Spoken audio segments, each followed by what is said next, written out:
हमारे हॉस्टल में यहाँ पे बहुत सारी चिड़िया आ चुकी हैं, छोटी छोटी सी,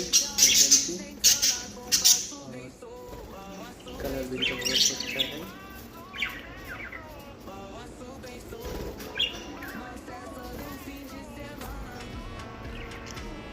आप लोग देख सकते हैं।